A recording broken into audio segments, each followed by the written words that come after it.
ലെബനനിൽ Israel നടത്തിയ വ്യോമാക്രമണത്തെ തുടർന്നുണ്ടായ സാധാരണക്കാരുടെ മരണത്തിൽ അങ്ങേയറ്റം ആശങ്ക രേഖപ്പെടുത്തി ഇന്ത്യൻ വിദേശകാര്യ മന്ത്രാലയം.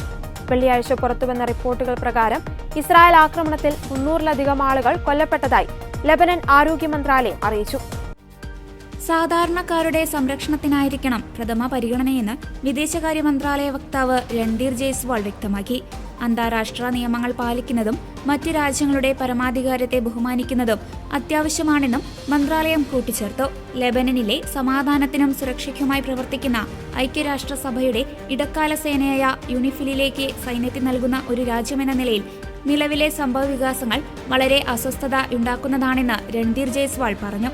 മേഖലയിലെ ഇന്ത്യൻ പൗരന്മാരുടെ സുരക്ഷ ഉറപ്പാക്കാൻ നടപടികൾ സ്വീകരിക്കുന്നുണ്ടെന്നും ലെബനനിലെ ഇന്ത്യൻ എംബസി അവിടുത്തെ ഇന്ത്യൻ സമൂഹവുമായി നിരന്തരം ബന്ധപ്പെടുന്നുണ്ടെന്നും അദ്ദേഹം കൂട്ടിച്ചേർത്തു.